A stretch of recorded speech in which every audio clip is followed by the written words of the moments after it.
You can't expect to have a good homeschooling space unless you actually get organized first.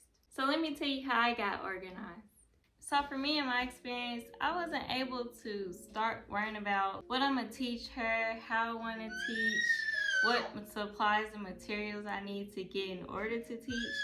Because I look around me and everything's cluttered, everything's junky. So I really had to think, how am I going to be trying to bring in more stuff into the house when the house already packed with so much stuff, and a lot of it I didn't actually need. So that's why my first step I needed to do was declutter before I did anything else to prepare to homeschool my daughter, because I want to homeschool her when she's 2 years old, and she's currently 13 months. So I have a few more months to go, and that's plenty enough time for me to get everything the way I want it to be. So with the decluttering, I started off just going on YouTube. Like, I love watching people in order to get myself motivated to do things. So I was watching different people who were cleaning or decluttering and things. And one person I came across, which I'm so happy I did, her name is Clutterbug. And I did her quiz, I watched some of her videos, and I didn't even know that there was 4 different types of organizing styles. And so most of the things you buy in stores to get yourself organized, they're made for crickets, as she would call it. And then there's butterflies, bees, and ladybugs. And once I did the quiz, I learned that I was a butterfly. And it was so true. I'm more of a person who, if I don't see something, I forget I have it.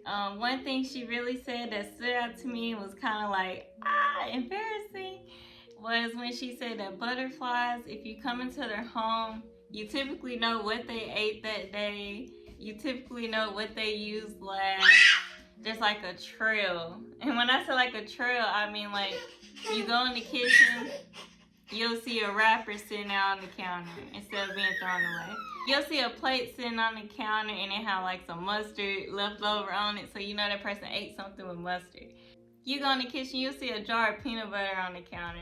And so they're a type of person that need things to be in sight for them. They typically, if it's not stored in a good spot that has like a definite location, we're more likely to just leave it there.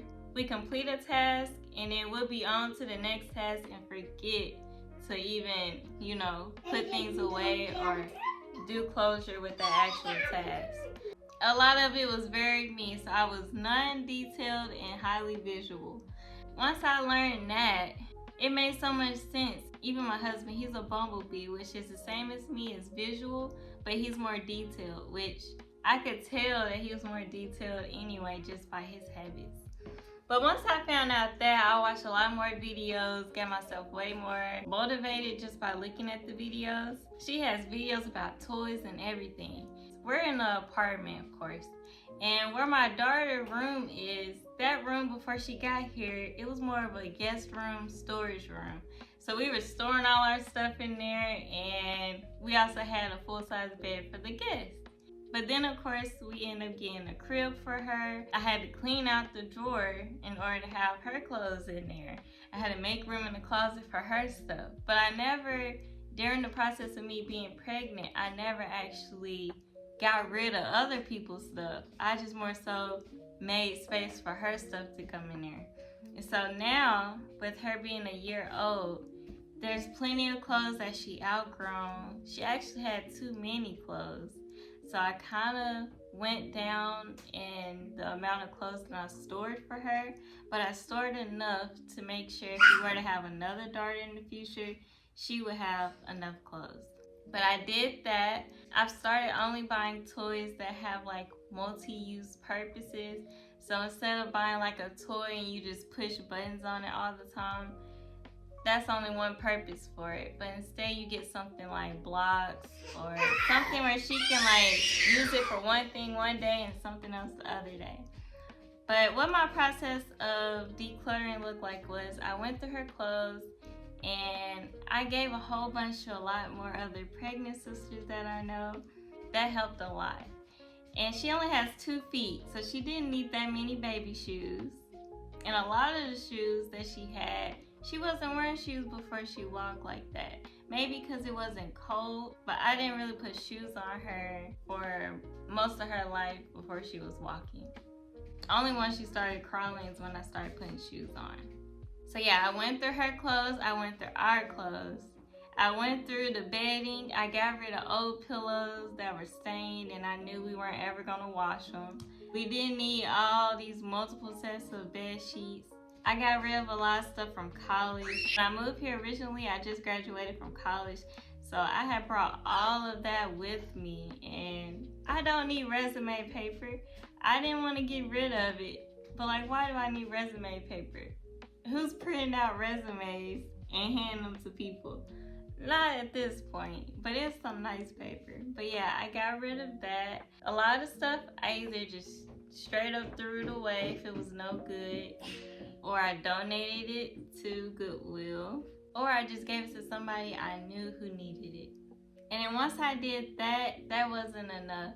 It freed up so much space, but I needed to get some storage containers. So I had specific storage containers, mainly for like things I needed when I was pregnant or immediately postpartum, or things that were just baby supplies in general.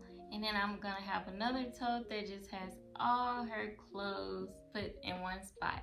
And then I also have one for boy clothes, because I had a few deals and I just couldn't not get them. So I do have a few boy clothes, and I have that stored separately somewhere else. But we're not expecting right now. But the process took me about 2 months total to actually get out, and it took out a whole bunch of trash bags. But it made the place feel so much lighter, so much roomier. I actually knew where things were, and also I started in just around the whole house. It got me more motivated to reorganize the whole house. Now in the pantry, everything is in a clear see-through container, and I know exactly what goes in it. And the bathroom, even in our bedroom on the dresser, I have a little container, and that holds all the mess that we like to keep out in the open instead of all of it just individually sitting out on the counter. It's all in one container and we just know it's in there. And so it kind of contains the mess for us, and I really like that. I downsized on our clothes some too, because he had a lot of old clothes he had since he was in high school and college. So it needs to be replaced, and I enjoy shopping for his clothes. But then with my clothes, I more so went with the format that if it doesn't fit, then I need to reduce what I have. And that really is true when it comes to the drawers, because some of them, you gotta push stuff down just to close it. Like, if I gotta do all that, then no, I got too much. So I really downsized that to where I could just easily toss it in and close it and not have to worry about trying to fit everything in there. Because I'm not trying to fold clothes if it's going in a dresser. And then after I did that, there was only one thing I had to do, and that is to remodel. So I rearranged the guest room, the living room, and the kitchen, because I realized that the way I had the furniture arranged, either one wasn't making good use of the space, or it was making the room appear small. So originally this couch was against the wall, but then it had gave this small opening of space for walking or for her to play. So when she would play with her toys in the living room, the whole room would apparently be messy because it was so little space that she had to even play. But now I have the couch here, so it's kind of lined up with this side wall, and then our dining area is back here. But by me doing that, I have so much space. It appears like it's 20 feet, but it's probably 15 feet. About 15 feet worth of space that she can play. And most of her toys are more at the farthest 15 feet away as it can be. So with it being like that, it doesn't feel so junky in here, and the room feels so much bigger and open, because her toys, as soon as I get off the couch, I'm not stepping on her toys because they're across the room. So that made a big difference, and it also opened up more space for me to know where I would homeschool if I was to homeschool here. Time will tell.